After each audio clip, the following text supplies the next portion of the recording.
धरती माँ, जो इस धरती पर रहने वाले हर जीव की माँ है। हम उसी धरती के एक टुकड़े को लेकर इस शरीर को हमने बनाए। एक दिन वह वापस मिट्टी में मिल जाए।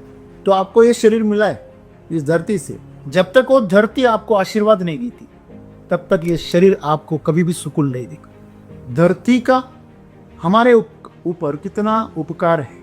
माँ ने तो सिर्फ जरिया बनाया, माँ सिर्फ माध्यम बनी, लेकिन उसके अंदर जो पदार्थ है वो पूरी तरह धरती से आए। धरती माँ की गोद में हम जीते हैं, सोते हैं, हमारा पालन पोषण होता है। तो जाहिर है कि अगर हम उसकी गोद में हैं तो हमें उसका आदर करना चाहिए। सवाल ऐसे क्यों पूछा जा कि आदर करना चाहिए? शायद इसका मतलब हम नहीं करते। अगर करते तो सवाल क्यों उठाया जाता?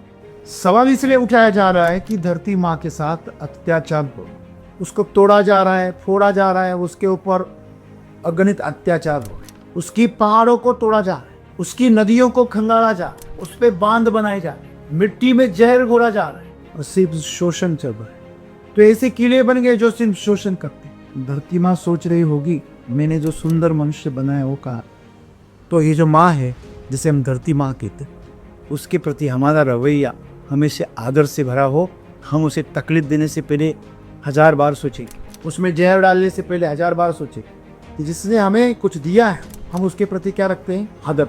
अगर इस धरती माँ ने हमें अगर संभाले रखना है तो कम से कम दिन में एक बार तो उसके प्रति आभार तो प्रकट कर सकते। ए धरती माँ, तुझे मेरा नमन हो, तूने मुझे तेरी गोद में संभाल कर रखा है, बड़े लाड से प्यार से रखा, मैं तुझे साष्टांग नमन करता। सदगुरु यही कह रहे कि आपके अंदर अगर आदर भाव रहे तो आप कभी भी माँ को भूखा नहीं छोड़ते, माँ को आप जहर नहीं खिलाओ। जैसे हम हमारी माँ को रखना चाहते वैसे ही धरती माँ को रखे। हर बच्चा अगर ऐसे करे उस माँ का तो वो स्वर्ग है, हमने उसे न। तो आइए इस माँ के प्रति आदर भाव रखें और हमारे जीवन को सुख।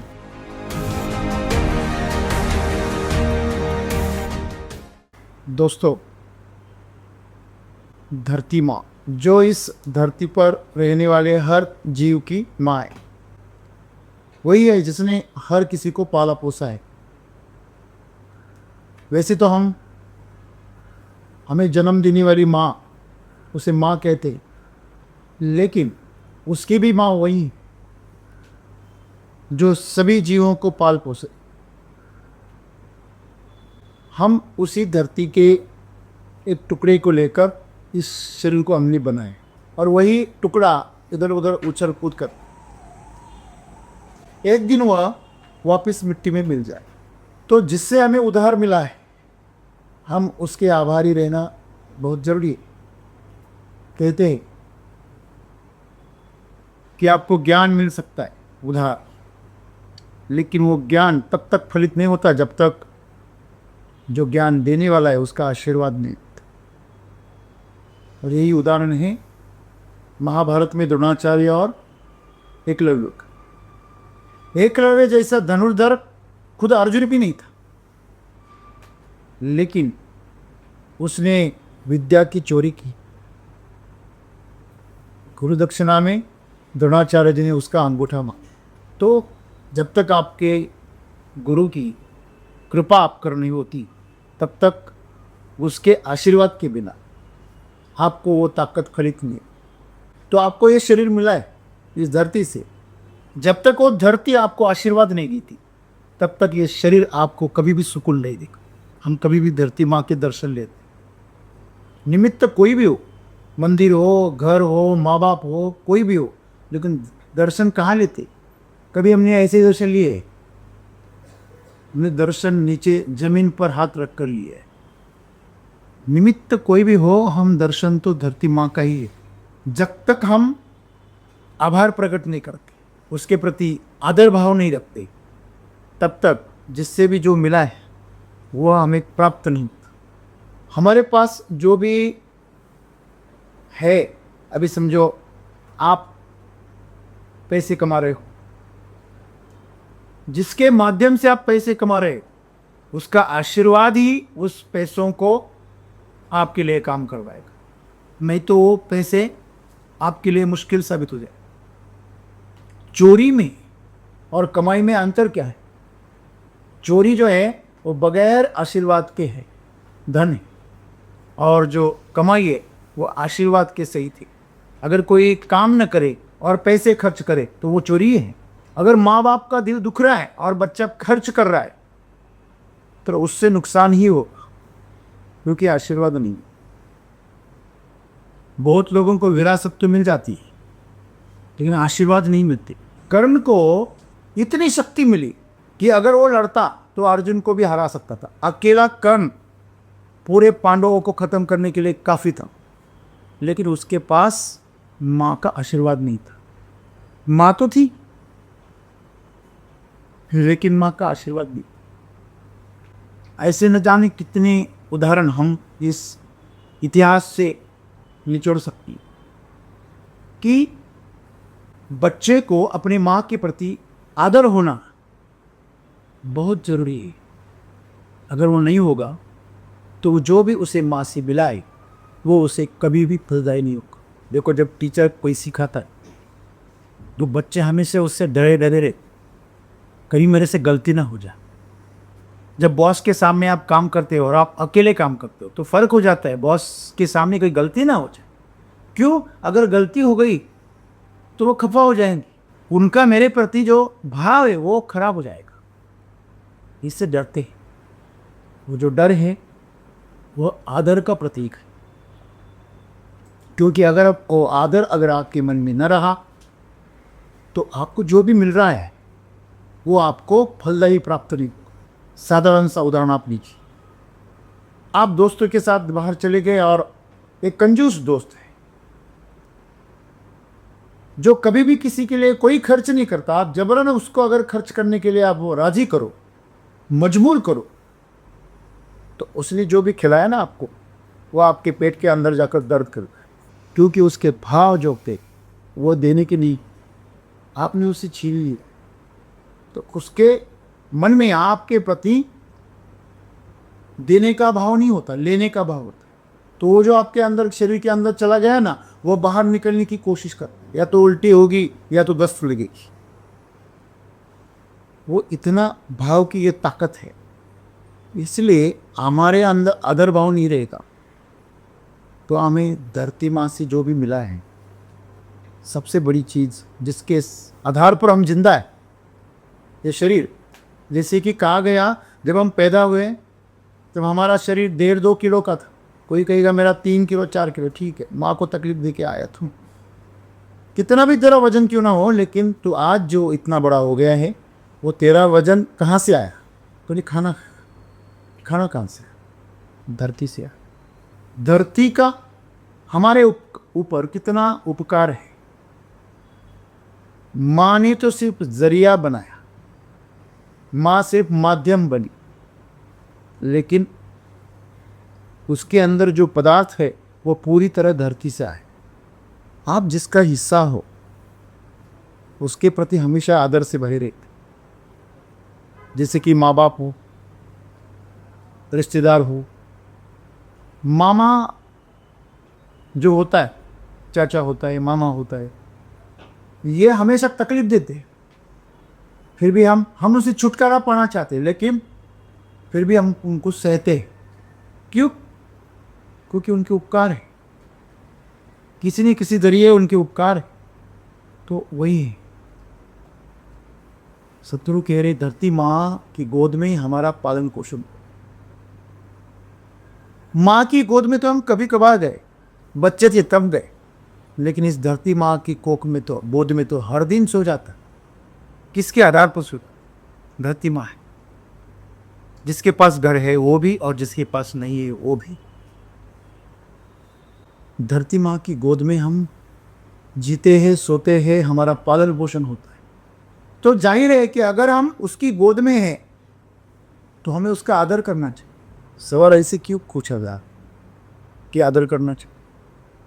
शायद इसका मतलब हम नहीं करते। अगर करते तो सवाल क्यों उठाया जाता?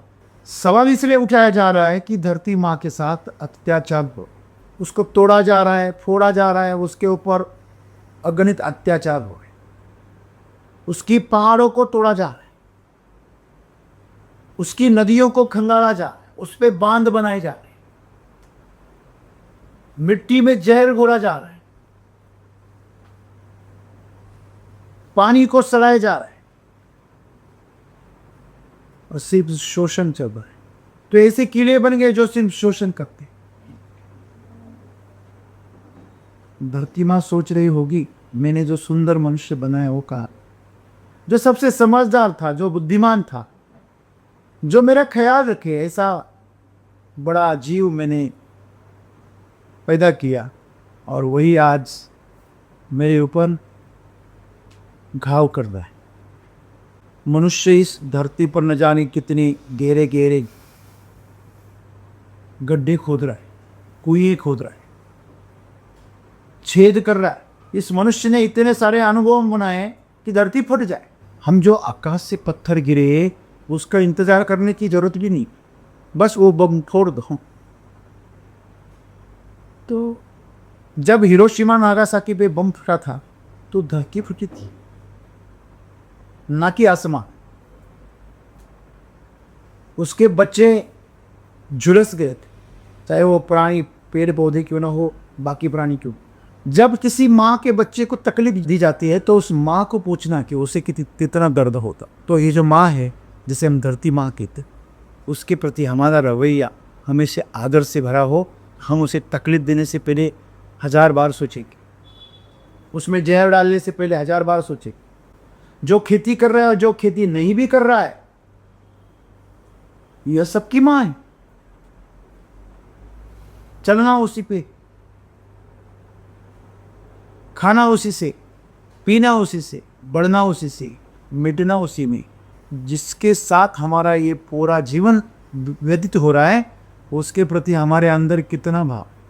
हम हमारी चप्पल निकाल के, जूते निकाल के कुछ पल के लिए भी उसके स्पर्श में नहीं जाते, इसलिए बीमार पड़ते हैं।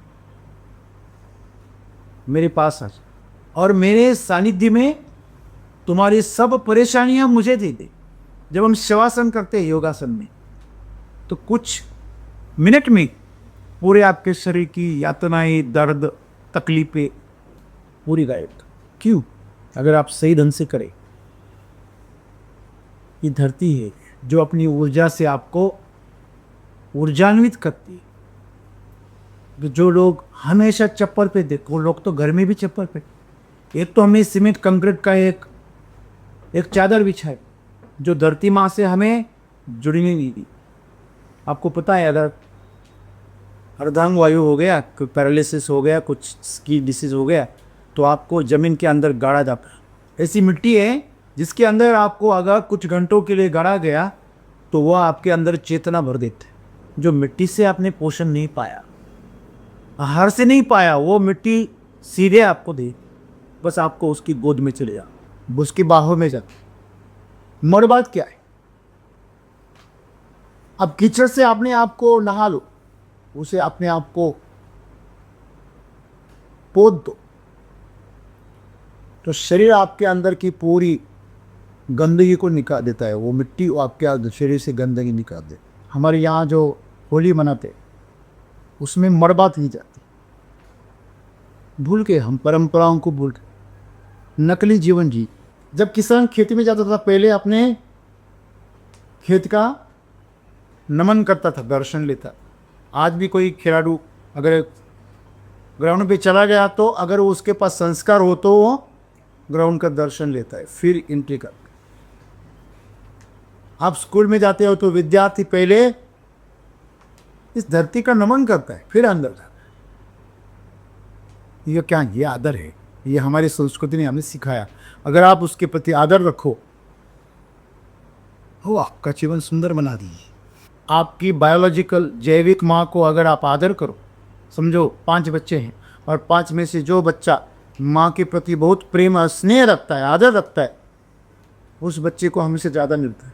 माँ अपने हिस्से का भी उसे दे देती है, चाहे वो कुछ भी हो, सोना चांदी हो या ज़मीन हो या खाना, कुछ भी हो, अपने हिस्से का उसे सौंप देती, जिससे वो बड़ा प्रेम कर। आदर यानी एक दूसरे के साथ में जुड़ा हुआ जो संबंध है वो खुला रखना। हम किसका आदर करते हैं? जिसका हमारे ऊपर उपकार है। यह एक प्राकृतिक स्वभाव है कि जिसने हमें कुछ दिया है हम उसके प्रति क्या रखते हैं? आदर। जो हमें कुछ मौका दे रहा है, हमारा पालन पोषण कर रहा है, हमारी मदद कर रहा है, हमारी समस्याओं का हल दे रहा है, तो उसके प्रति हमारे अंदर क्या रहता है? आदर रहता है।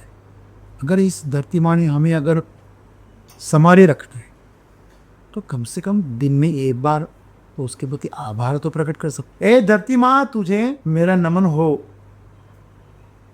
प्रणाम हो। तूने मुझे तेरी गोद में संभाल कर रखा है, बड़े लाड से प्यार से रखा। मैं तुझे साष्टांग नमन करता। एक बार तो करो, बस इतनी सी चीज करो। अपनी माँ की ताकत इतनी बड़ी होती है तो ये धरती माँ की ताकत कितनी बड़ी, जो इतने लाखों करोड़ों जीवों को पाल पोसती है। लेकिन इतने जीव उसने पैदा किए, उसमें से कितनों को आदर है? जो मिला है उसका कुछ हिस्सा वापस दे दो। किसान को पूछते हैं कि वो आपने 2 टन गन्ना डाला, बस कुछ 1 किलो अपने बाजरा डाला मिट्टी के अंदर, 10-20 किलो गेहूं डाला, उसके बदले में हजारों किलो कहां से आप बदले में खाद डाल। कितनी खाद डालते? तो 5 टन, 2 टन, 10 टन। तुम्हारा 2 टन गन्ना 10 टन खाद अगर मिला दी जाए तो 12 टन हो गया। फिर भी उसके बदले में आपको 100 टन गन्ना कहाँ से मिलता है? ये मिट्टी अपने आप को जलाती है और उसमें उड़ेल देती है। माँ अपने फिक्स डिपॉजिट, अपनी सब पैसा निकाल कर बच्चों को दे देती है। अपने पास जो कुछ भी है बच्चों को उड़ेल देती, खुद कंगाल होता।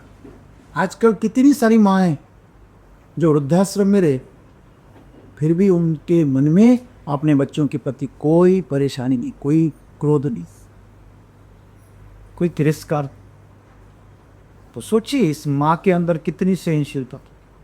किसानों ने पिछले 30-40 सालों में इतना जहर डाला, फिर भी उसने जितना हो सका उतना अमृत देने की कोशिश की। खुद को बेजान बनाया, खुद को मरुभूमि बनाया, लेकिन अपने बच्चे को अमृत देती है।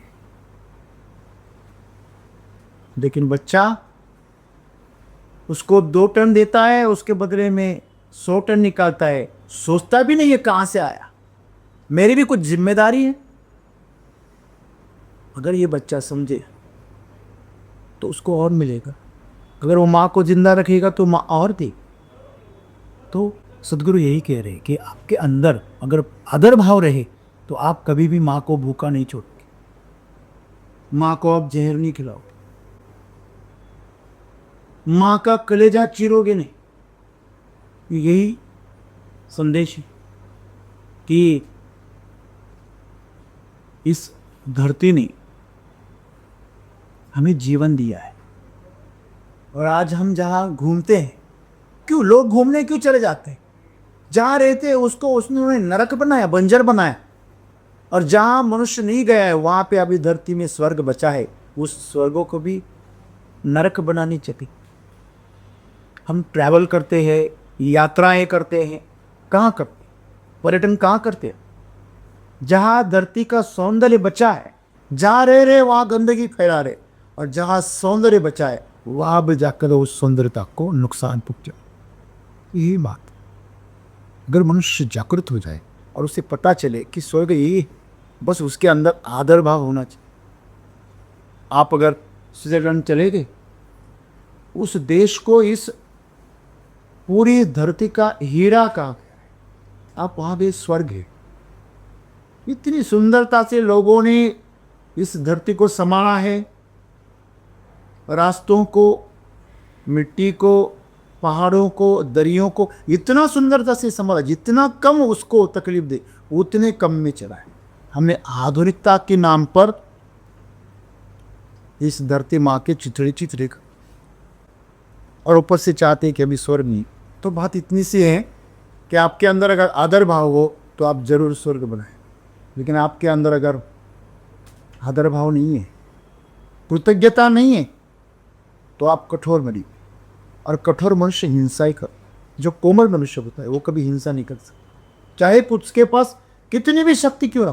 कुंभकर्ण चाहे तो एक झटके में पूरी वानर सेना को खत्म कर सकता, लेकिन ईश्वर के प्रति, भगवान के प्रति उसके मन में भक्ति का भाव था। चाहे विभीषण यहां आ गया था, लेकिन उससे भी बड़ा भक्त कुंभकर्ण था। उसने अपने भाई को, रावण को समझाया कि भाई तू सुधर जा, ये भगवान है साक्षात, उसकी लक्ष्मी है वो, तू किसी भी जन्म में इसे प्राप्त नहीं कर सकता। पहले तो शिव जी की पत्नी पर तेरा मन आ गया था, ऐसे तैसे करके वहां से मंदोदरी लेके आए, अभी उससे जिली भरा, अभी विष्णु के पीछे लग गई, माना नहीं, क्योंकि अहंकार था, वासना था, वासना का अंधकार फैल गया, अहंकार, महत्वाकांक्षा। फिर क्या हुआ, कुंभकर्ण में जाकर खुद को समर्पित कर, हे ईश्वर तेरे हाथों से मृत्यु हो, इससे बड़ी मेरे लिए सौभाग्य क्या बात। तो आज हम सैनिक दिखते हमारी मिट्टी के लिए मरने मिटने के लिए तैयार, इसलिए उनका जो आदर है वो पूरा देश करता है। बाकी किसी को सैल्यूट नहीं किया जाता, उसको सैल्यूट किया जाता। क्यों? क्योंकि जो सैनिक है वो अपनी माँ की सेवा में अपनी जान तक दे देते हैं, अपनी संस्कृति को, अपने संस्कार को बचाने की। तो इतनी सी बात है, आप धरती माँ जो है वही हमें पालती पोसती, वास्तव में वही करती। जिनके माँ बाप नहीं होते उनको भी पाला पोसा जाता है, यही धरती पोसती। जंगल में हर प्राणी को भोजन मिलता है, जो एक दूसरे को खा रहा है सबको मिल रहा है। जीवों को, हर सूक्ष्म जीव से लेके बड़े जीव तक, जो एक कण का आहार करता है और एक पूरा टन का आहार करता है, वो दोनों को पूरा का पूरा मिलता है। हाथी कितना बड़ा, उसका भी पेट। हाथी पालना छोटी बात नहीं, इसलिए लोग पालती, उसे न जाने कितने हाथियों को पालती है। ये धरती माँ इतनी बड़ी है, तो इसके प्रति हमारे अंदर आदर भाव हो तो यह हमें फलदायी हो। और जो ये टुकड़ा लेकर हम इधर उधर उछल कूद कर रहे, वो टुकड़ा उसकी कृपा से, उसके आशीर्वाद से स्वस्थ रहे। और इस टुकड़े को, अगर आपको शरीर के नाम के टुकड़े को आपको स्वस्थ रखना है, स्वस्थ रखेंगे तभी आप उसकी जीवन को अनुभव करता है। जीवन का मजा तभी मिलेगा जब आपका यह टुकड़ा स्वस्थ हो। आपका अगर वाहन ही खराब है तो आप यात्रा का आनंद नहीं ले सकते।